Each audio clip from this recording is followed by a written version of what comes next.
Warhawks, good morning, good afternoon, good evening. I am Colonel Gavin Marks, and I am here with the Command Chief, Chief Master Sergeant Brian Thomas. We thought we'd take a few moments to just address you en masse and talk to you about some things, obviously, that are on our mind, namely COVID-19 and our response to it. Chief? Like the commander said, Team Offutt, we know that you were very disappointed that we weren't able to do the virtual town hall last night. As many of you saw on our official Facebook page, we did go into a tornado watch. Yep. And the commander and I felt out of an abundance of caution that we really needed to not do that event to afford people the opportunity to be with their families. However, with that said, we know that you have questions. And tonight, we are going to give you answers.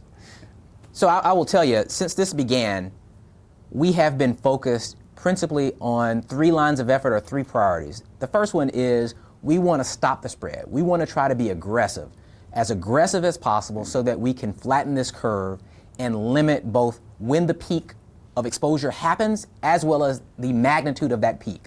The second thing we want to do is we want to try our best to salvage and preserve mission. It goes hand in hand with that first priority. We want to do everything that we can to protect our people so that should our nation call on us, we are able to answer and answer mightily.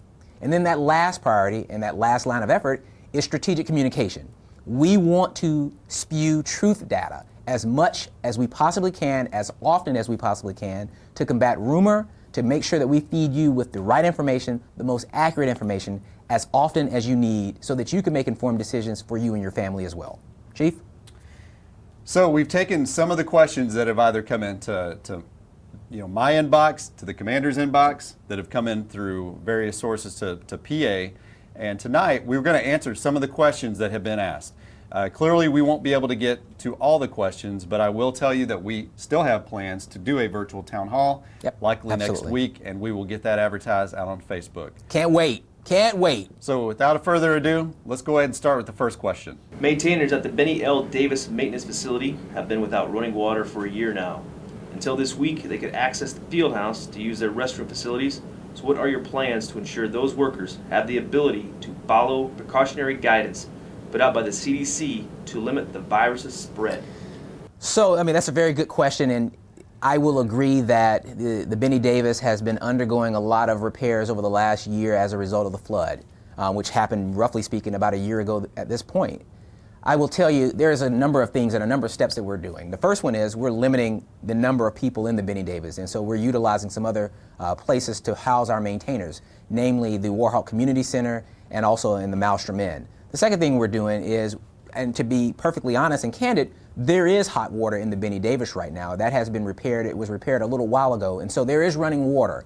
And so our hope is that folks are noticing that, utilizing those restrooms, and specifically able to wash their hands in accordance with CDC guidelines. The third thing we're doing is we are supplying a lot of cleaning supplies. We just put in an order and provided all of our units with enough supplies to last them for several weeks.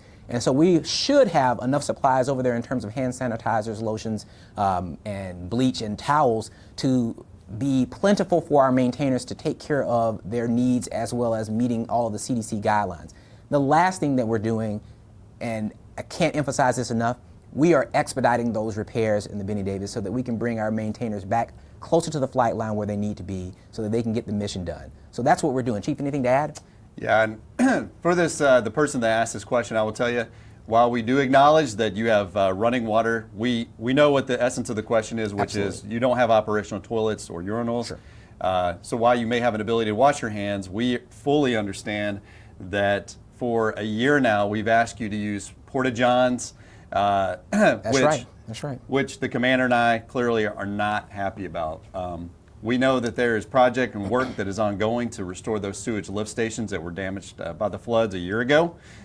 Thank you for that question, and the commander and I will double down even more on trying to expedite the repairs of the sewage lift station. We're moving fast. We're moving at the speed of heat right now to get that place repaired as quickly as possible. We are. Since we all share the same restrooms and those facilities are cleaned twice a week by Goodwill, has there been any communication about increasing the frequency of cleanings in those areas?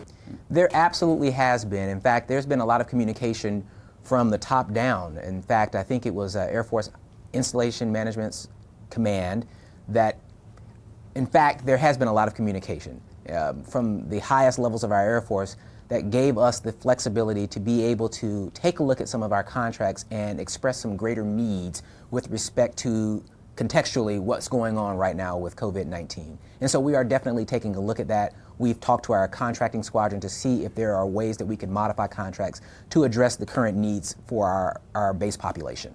Chief? So while we are taking a look at that, I will tell you what is happening on the ground is we have had, as you know, a focused effort on cleaning throughout the day. Absolutely. By the men and women that occupy those facilities, to include our own front office. We asked the contracting squadron to be the focal point of trying to go out in the local community and get as many cleaning supplies as we could and then distribute those out through the squadrons. In our own wing staff headquarters and in the wing building, we're wiping down doorknobs, we're taking precautionary steps, we're spraying down our desks. Absolutely. And while certainly with those restroom services, we're trying to take a look at, you know, how we might in critical areas increase the frequency of cleaning, the fact of the matter remains that that is being done very frequently by a lot of the work centers, and that began well over a week and a half ago. As more individuals have contact with known or suspected cases of COVID-19, what will be the result when crews return to fly and another individual is showing symptoms or has had contact with the potential carrier of the virus on a different sortie? Will we be downing aircraft and crews perpetually in response for the foreseeable future? What is the long-term goal for continuing operations while mitigating exposure? That is a lot to unpack, so I'm going to try my best, and then I'll turn it over to the command chief as well. So I would say, first, thank you for the question. We are taking a look at long-term implications right now, and so I've asked the team over the course of the next 5 days, next week, to take a hard look at what the 55th Wing would look like in a mission essential posture. That will affect all aspects of our mission, from the contracting squadron to security forces to the LRS to our operations group and maintenance group. With that being said, we are still trying our very, very best to adhere to CDC guidelines. And so with that being the case, one of the things that we are trying to do is to tell folks, if you are sick or you feel sick, to quarantine yourself, to self-quarantine yourself for a period of time. If you are showing any types of symptoms, to do the same. Now, if you are coming in contact with someone that potentially has symptoms or potentially has COVID-19, right now, according to the CDC guidelines, you don't need to self-quarantine yourself unless they are positively identified, it has been positively confirmed that they have COVID-19. And so we are trying to stress that. It does not hurt necessarily to be conservative, but we are not at this point mandating that because you were around someone that potentially has it, that you need to go into quarantine yourself until the test results come back and they are confirmed positively. Chief, that was a lot. That is a lot. That was a lot. So we have directed both the operations group and the maintenance group to take extra precautions in terms of how we sanitize and clean the aircraft, both post-mission as well as pre-mission. Absolutely.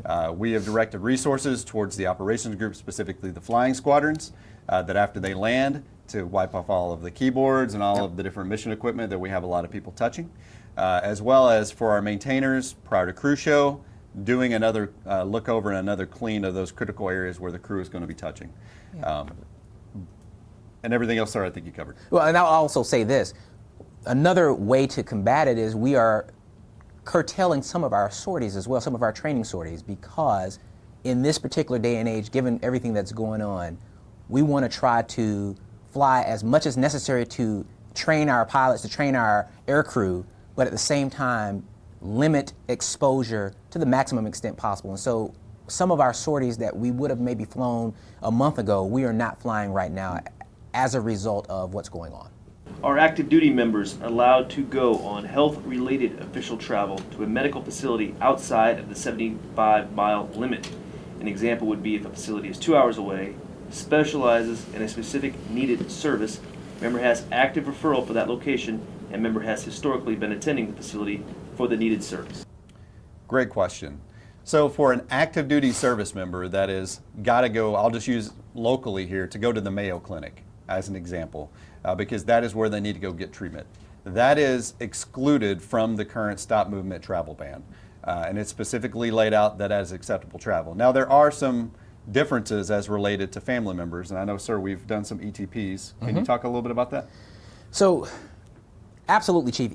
We have laid out in policy 75 miles from Offutt Air Force Base as our local area. Outside of that local area, in order to go on leave, you would need an exception to policy. Right now, the Department of Defense is authorizing exceptions to policy under 3 categories: leave for mission essential purposes, for humanitarian purposes, and for hardships.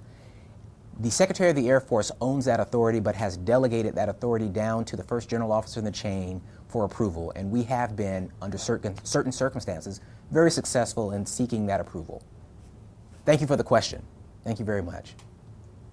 With schools being closed for potentially 6 to 8 weeks, will students be able to move on to the next grade next year, or will they have to repeat their current grade?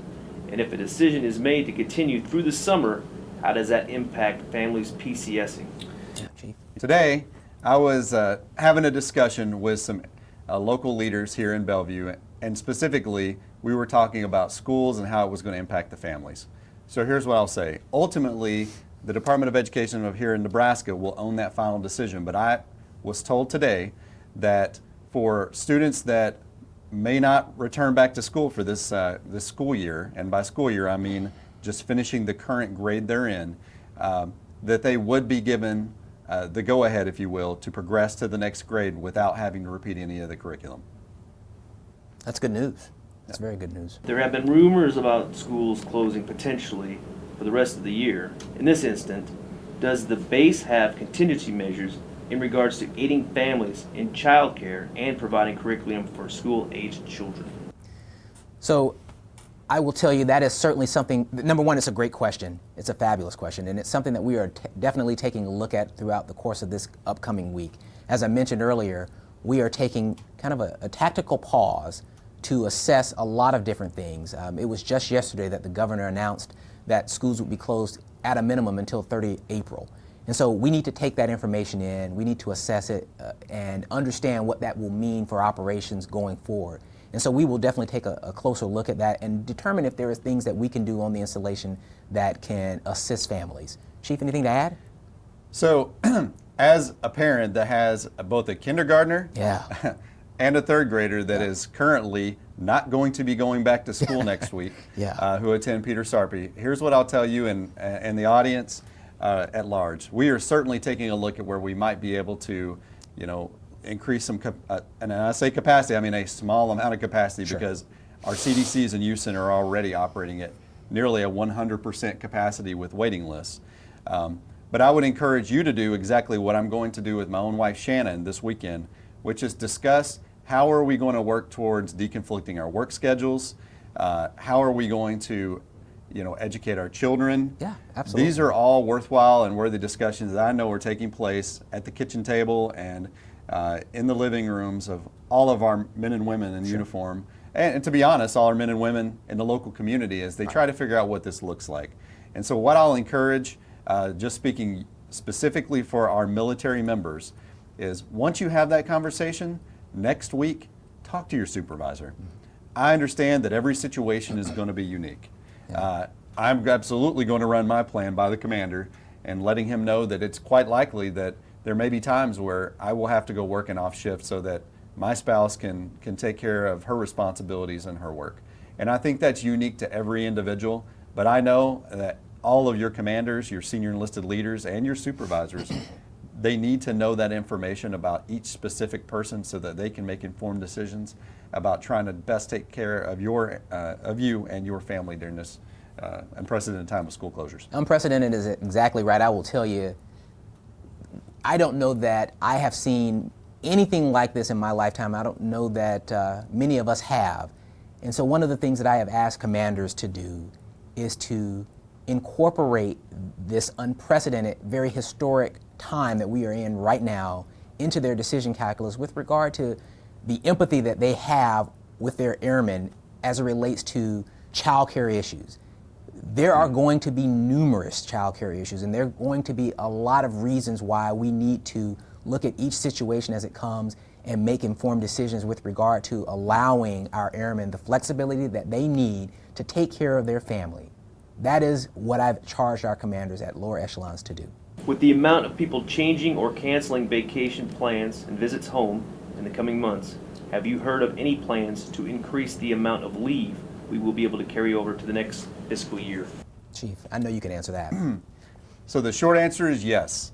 Both the Air Force Personnel Center Command Chief and the Air Combat Command Chief have sent all the command chiefs kind of a read ahead of guidance that's being sent up to our Department of Air Force Air Staff to extend special leave accrual, it's called SLA, as a blanket approval to all members in the Department of the Air Force. And while not approved, it's understood that because of the travel limitations and things that have been put in place by the Department of Defense, there is going to have to be some kind of pressure relief valve extended to not just the Air Force, but really to all members in uniform, to allow them to have some latitude after we come off the back end of this pandemic to be able to take leave without losing it. And I'm quite certain that that will be approved by the Department of the Air Force. Is the MPF processing walk-in ID card needs? And will they be open for ID card processing the first Saturday in April and May? Chief, I'll give that to you as well. Yeah, so what I'll tell you is we are not allowing walk-ins, and here's the reason why. As many of you are tracking, nationwide, there has been a lot of guidance and direction that we should try to the greatest extent possible to limit rooms to no more than 10 people. And the fact of the matter is that if we allowed walk-ins, we lose the control to be able to have folks maintain the no more than 10 people direction. In Nebraska, I will tell you that today was unseasonably cold. Yes, it was. And I would not want anybody, a retiree, one of our military family members, or an active duty service member or civilian, to have to stand outside and for social distancing purposes in weather that was with a wind chill today of 2 degrees. And so we have gone to an appointment only, which is published on both the Offutt FSS Facebook page, our main Offutt Air Force Base webpage, as well as our main page for Offutt Air Force Base, where members can call in and they are taking appointments to be able to do that. As it pertains to the service that we offer on Saturdays, that is something we're going to take a look at next week. Yep. Because we know that we owe not just the person that asked the question, but really all the folks that we service as patrons on our fantastic FSS. We owe that with enough advance warning that if we're not going to do something or we're going to deviate from a service we've previously offered, that we give you enough notice to know that so you can call and make a proper appointment. Sir, anything on that? No, you home run. Last question. Got it. We have some students that are TDY to Offutt. Will they be delayed returning to their home station once they have completed their training if it is outside of the United States? We're taking a look at it on a case-by-case basis. A lot of it depends on where they are going back to and the rules associated with the particular country that they're going to be going back to. But I would tell you right now, our hope is that when the individuals conclude their TDY, that we're able to return them back home in an expeditious manner. Yep. So I'm going to, for all our legal professionals out there, I'm going to say it depends. And what I mean by it depends are, for members that were TDY here prior to the travel ban, if your home station is in a level 3 country as classified by the CDC, Center for Disease Control, and the World Health Organization, you will likely not be allowed to go back until that travel ban is lifted. However, if you are stationed overseas at a level 2 country, then there can be waivers that are submitted to allow you to go back, as the commander alluded to in a previous question, that would be submitted by the chain of command to go up to the first 1-star level of approval for you to be allowed to travel back to your home station, wherever that happens to be overseas. Yeah, it really, at the end of the day, is going to depend on whether you're talking level 3 country or level 2 country, and those lists are out there. They're on the CDC website, and certainly the supervisor or the person that is in charge of the course can provide that information as well. But again, our absolute hope is that by the time the TDY is concluded, we are able to get you back as quickly as we possibly can. The rules are changing every single day, and hopefully at some point down the road, there may be some type of reprieve to allow for an expeditious return. All right, so sir, as we wrap this up, if you're fine with it, I'm going to just kind of provide some closing thoughts and then kick it over to you for some final remarks. I think that's an outstanding idea. So there's certainly some information and some key points that I want the broader audience here that, not just here on Offutt Air Force Base, but in the local community as well to understand. Number one, as of the filming and taping of this Q&A session, what I want to say is we do not have any confirmed case of COVID-19 on Offutt Air Force Base. I know a lot of people, I've seen a lot of social media chatter about that. I can tell you unequivocally, as far as a confirmed case, we do not have that here at Offutt Air Force Base.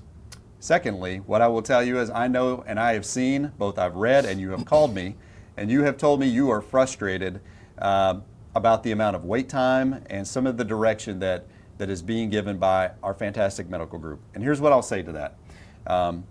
Our medical group is doing a fantastic job of trying their best to screen patients, give sound, prudent medical advice that is in concert and in coordination with what is being given and directed by the Center for Disease Control, the state of Nebraska, and really our country at large. So what can you expect? Well, as we've kind of previously put out, if you have a fever that's 100.4 or greater, if you have a cough, and if you have some type of respiratory distress or you are an at-risk population with an autoimmune disease, there is a whole host and litany of specific medical conditions.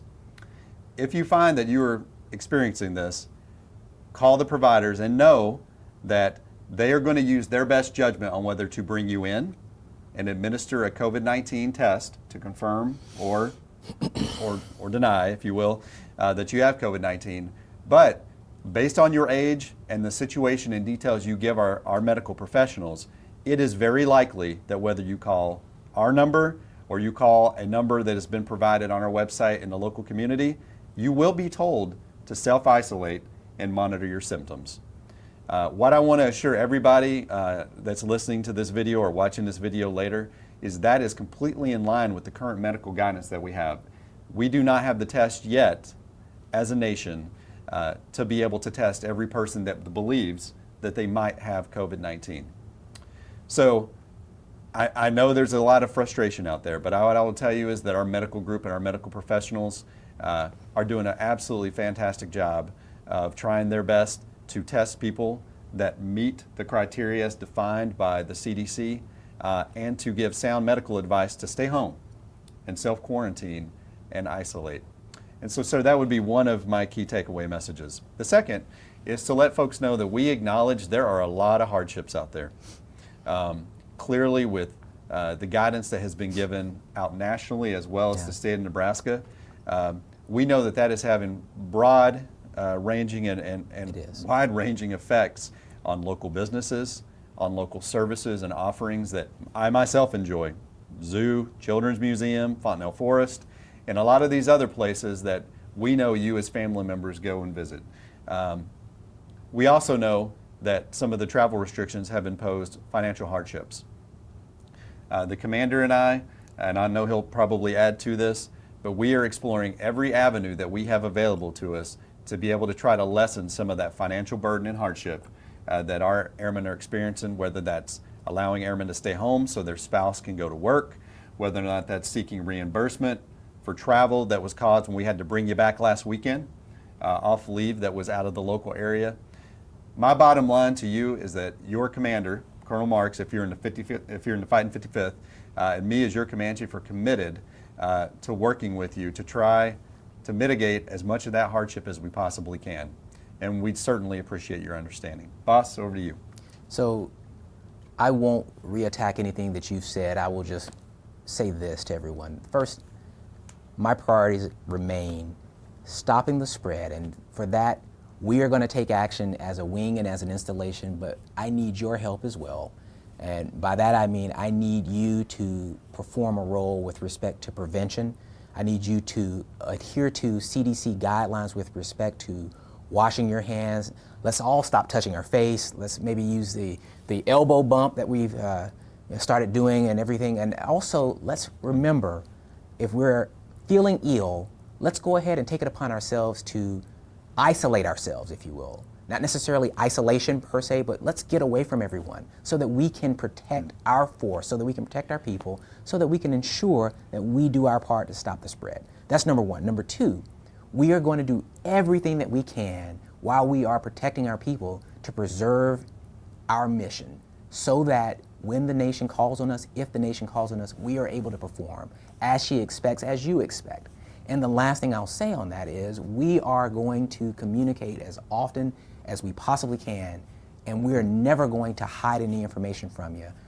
We are going to be as transparent with the information as we possibly can be with regard to what the current status of Offutt Air Force Base and the personnel on Offutt Air Force Base is. I will tell you, as a father and as a husband, I am concerned just like you are, just like the chief is as well, with regard to all that I read, with regard to all that I see and hear.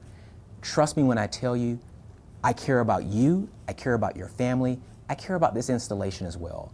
And we are going to do everything that we can to protect it, to protect you, and to protect the mission of Offutt Air Force Base. And with that, ladies and gentlemen, please continue to send us emails, please continue to send us private messages, please continue to follow us on Facebook, please continue to look at our website for updates on status, and please continue to know that world class is our standard.